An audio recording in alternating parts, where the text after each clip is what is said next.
Hello friends, welcome to my channel The Storyteller. Grab the popcorn and soda and the story will start in 3, 2, 1.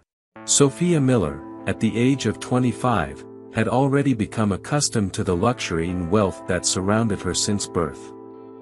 Although she lost her mother at the age of 7, her life has been carefully shaped by the tireless efforts of her father, James Miller, who worked hard to ensure that she was never in need. With unwavering determination, James set out to build a business of his own after graduation from university, and the success he achieved brought prosperity to his family. At the age of 29, he had already made his first million, and 13 years later he increased his capital several times. But while he was concerned about investments and profit margins, Mr. Miller had to entrust his daughter's education to the various helpers who worked in the family home over the years. Sophia ended up not being so emotionally close to her father, but she knew that she lived in comfort and luxury. What her father really did, she didn't understand or have much interest in. She just knew that she gave enough money to support her entire standard of living.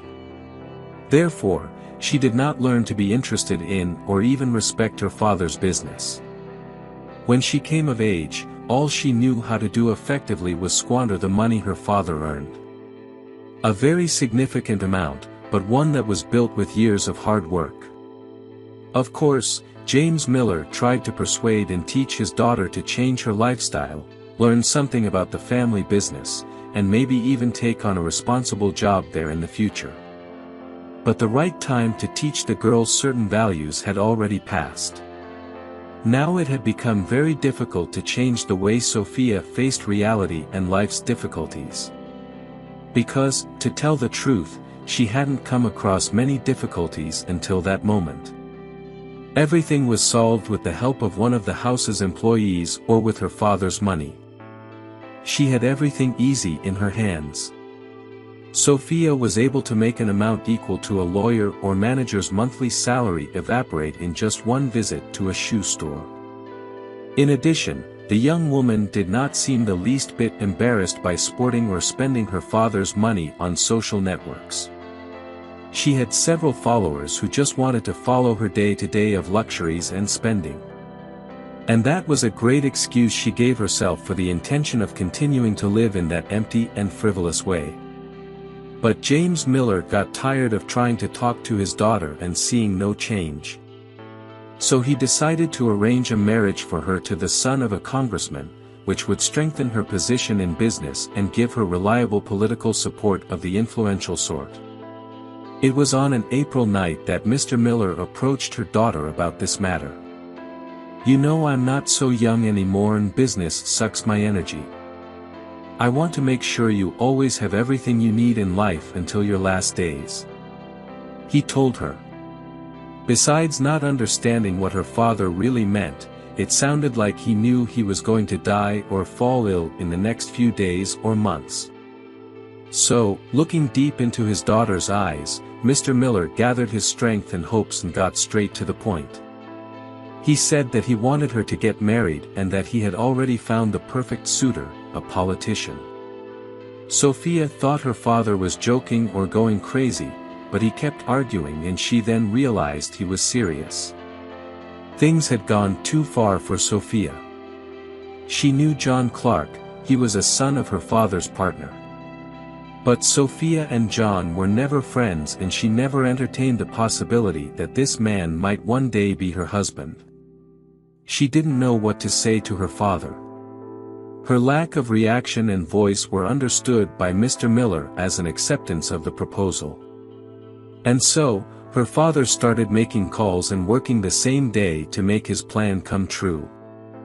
The first person James Miller talked to was his partner, Mr. Clark, John's father, who also found the proposal wonderful.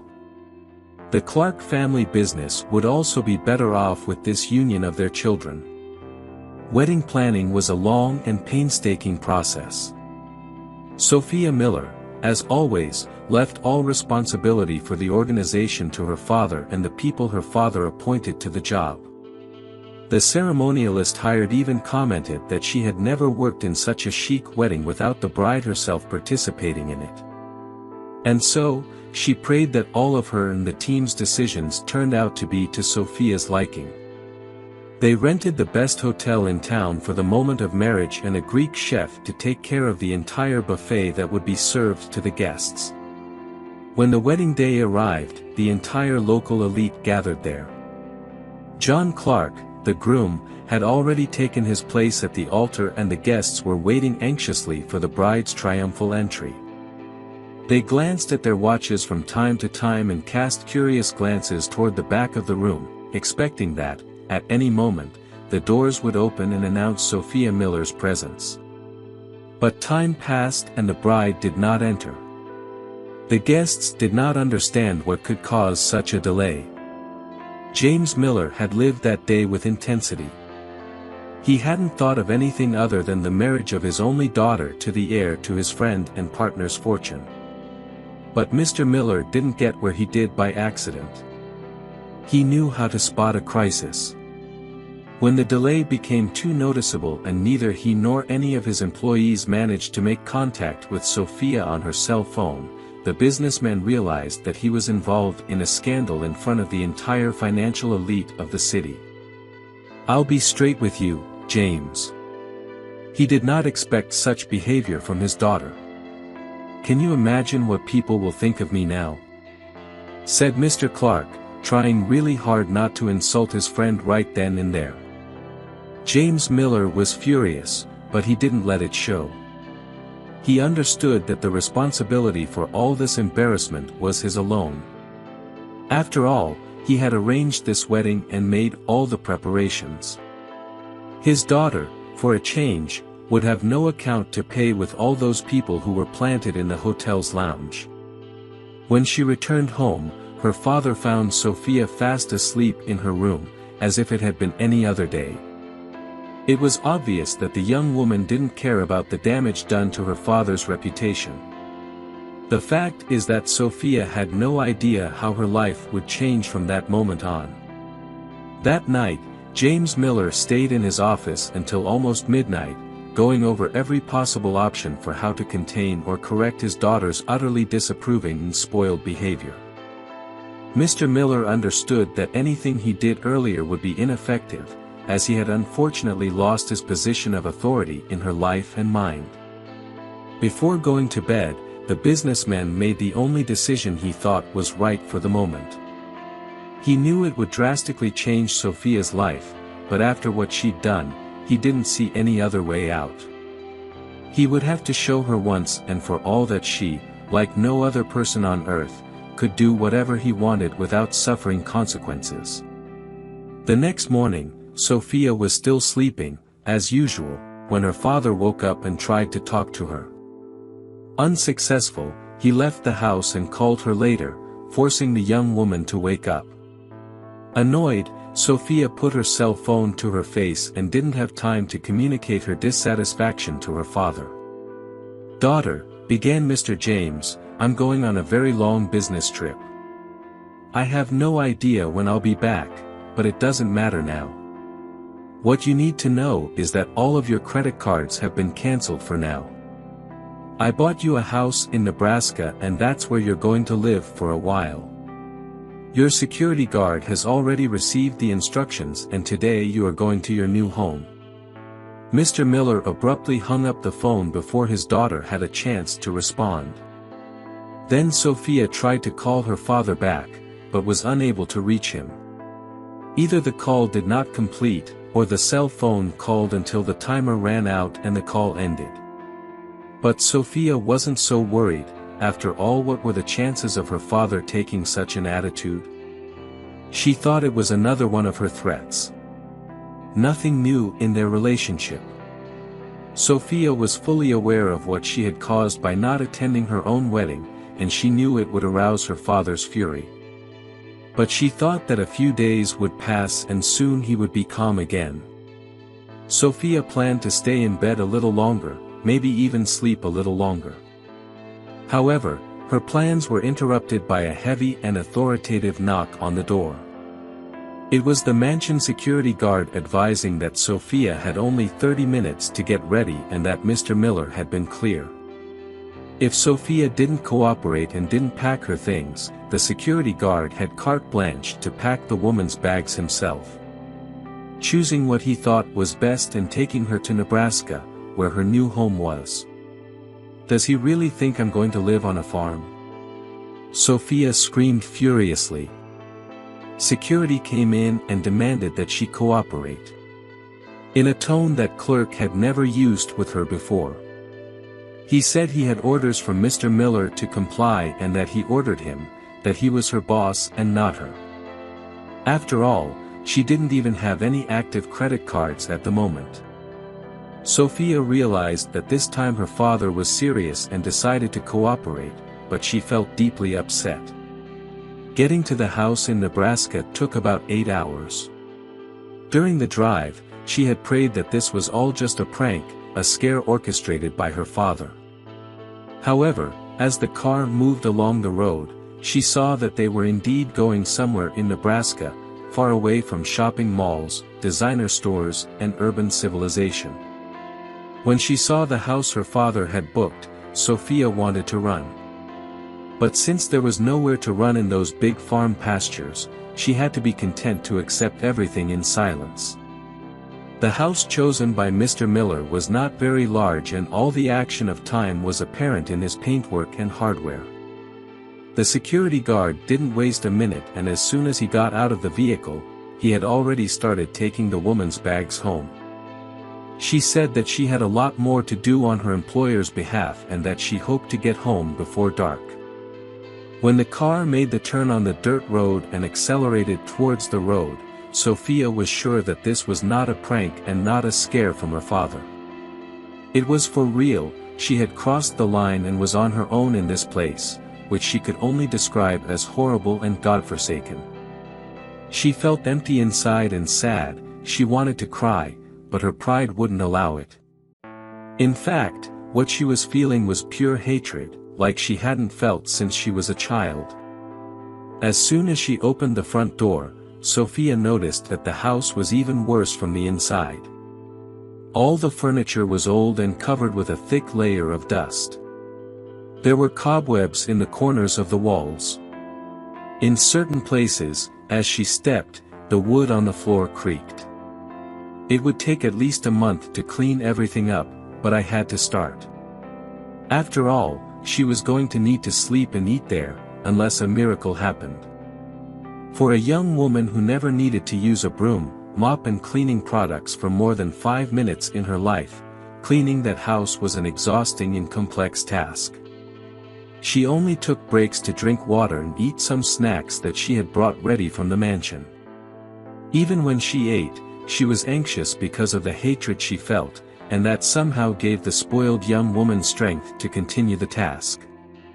Sophia only calmed down around midnight, when she finally saw that reasonably clean and minimally habitable house. She was so tired that she just couldn't find the strength to make any more food for herself. So she went to bed on an empty stomach. The next morning, Sophia was awakened by a mysterious knock on the door. She had no idea who it could be. She felt weak and hungry. Upon opening the door, she saw a very frail-looking lady standing in the doorway, holding a basket. "Hello, dear," said the lady.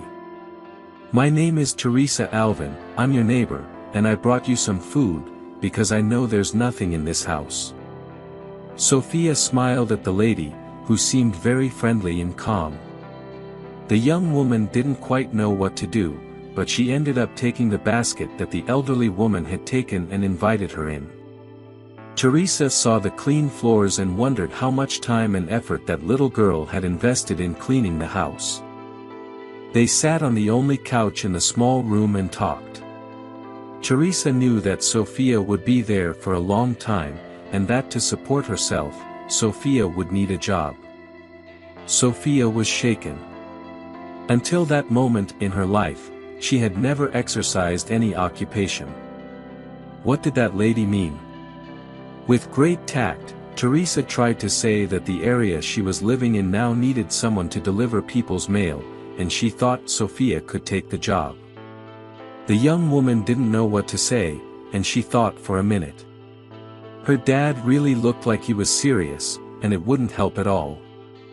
Her credit cards were useless, and her house was empty of groceries, other than the basket Teresa had brought out of sheer generosity.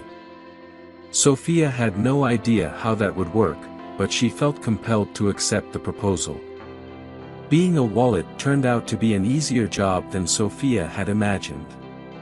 She would need to go to a specific post in the region, pick up the mail, and then deliver it around the entire perimeter of the village.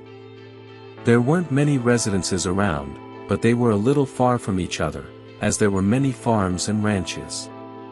The first week, it took her a whole day to go around the entire perimeter. She couldn't quite get her bearings on the country's dirt roads, as they all looked the same at first. But Sophia didn't give up, feeling that she needed the money that job would bring. Gradually, she got the hang of the job, and in just one morning, she was able to deliver all the mail. She had never received a letter, and she didn't know how it felt. Working in Nebraska, she discovered how happy people really were when they received a letter from someone they loved, or about something important. Also, how nervous and irritable they could be when the news wasn't good, or when taxes were raised. Realizing that her work was useful to those people made Sophia feel good about herself. One day, when passing by one of the houses in the area, the young woman noticed something strange in the window. Sophia's attention was attracted by a girl of about 7 years old. Standing on a windowsill, the young woman ran to the house without hesitation. What she saw inside appalled her. The floor was almost completely covered in empty beer bottles and cigarette butts. The house didn't look like it had been given a good cleaning in months. Sophia walked carefully around the rubbish, and approached the hanging girl. She told her to stay calm as she hugged her, to get her out of that dangerous situation. There was no one in the house except this child. So she decided to take her home. The girl's name was Jane Long, and upon asking Teresa about the girl, she learned that her mother was named Carolyn Long, and raised her alone. There were rumors that Carolyn had gotten pregnant by some truck driver who used to come through town hauling cattle. The woman was reputed to like to drink and to be seen at the noisy parties in the vicinity. Sophia hugged the girl. Teresa said she would ask the other residents if anyone had any idea where Carolyn was, but at that point, the best thing to do would be to call the police. Apparently, it had been a long time since Jane had eaten bread, fruit, milk and a snack served by Teresa. They were devoured almost instantly by the girl. Sophia couldn't believe she had found the girl alone and abandoned. Her eyes were teary with emotion. And if she hadn't gone through the house, what would have happened to the child? When Jane looked satisfied, Sophia placed her on an extra bed in Teresa's house. Soon after, Sophia went to the local police station and explained the situation. The responding officer was a determined young man named Andrew, who offered to help. The first thing Andrew did was put Carolyn, Jane's mother, on the missing persons list and issued a statement to state law enforcement agencies about her disappearance. Carolyn Long was found 12 days later, living in a house to the north with 2 other men. Upon arrival, the police soon realized that the woman was under the influence of drugs. Abandonment and use of narcotics would certainly be reason enough for the state of Nebraska to withdraw custody of the girl from her mother and send her to an orphanage. When Officer Andrew told Sophia of this, the Miller heiress was stunned. He had lived with Jane all those days and had become attached to the girl. In addition, he thought it would be an unfair ending for an innocent child who had nothing to do with his mother's addictions. To Sophia, Jane was already like a little sister. As soon as the policeman left her house, Sophia went to Teresa's house and said in a decisive tone that she wanted to adopt Jane. The elderly woman was taken by surprise, but she liked the idea. "You're doing what's right, honey," she said. "It won't be easy for Jane, she will miss her mother. But she doesn't deserve an orphanage." Within 3 months, Sophia had gained custody of Jane. Sophia began delivering mail to more distant districts as well. Thus, she would earn a better salary to maintain the girl's need. Teresa was always around and helped whenever she could. Even Andrew, from time to time, dropped in to see if everything was all right. After all, he had followed this case from the beginning. Teresa suspected that the policeman was interested in the young woman. But Sophia had a lot of other things on her mind at the moment, and she was really into them. It was as if she didn't even remember the past anymore, when she was just a spoiled girl and a millionaire's daughter.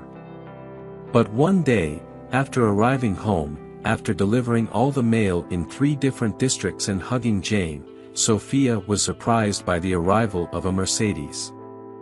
She hadn't thought about it in months. But when she saw the parked car, she knew who was there. After so long without news. But Sophia didn't feel resentful or hateful. Now, she was happy. She took Jane by the hand and went screaming, "Daddy!" Out of the car, Mr. Miller made an astonished face. It was definitely not the reception he was expecting. Sophia hugged him tightly and asked Jane to hug Grandpa too. The millionaire didn't know what to believe. Was it true that his daughter was being affectionate after so long? He felt his eyes water and hugged his daughter and little girl. He kissed Sophia's forehead and hair with emotion. He realized that leaving her to live on a remote farm had undoubtedly changed his perception of life and reality.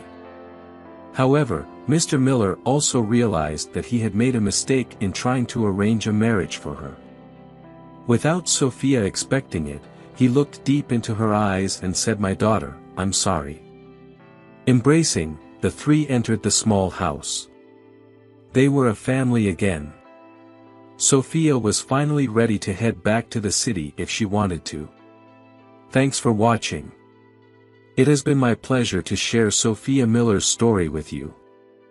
I hope you found something inspiring and valuable in this journey. Don't forget to subscribe to the channel for more stories like this one. Until the next session.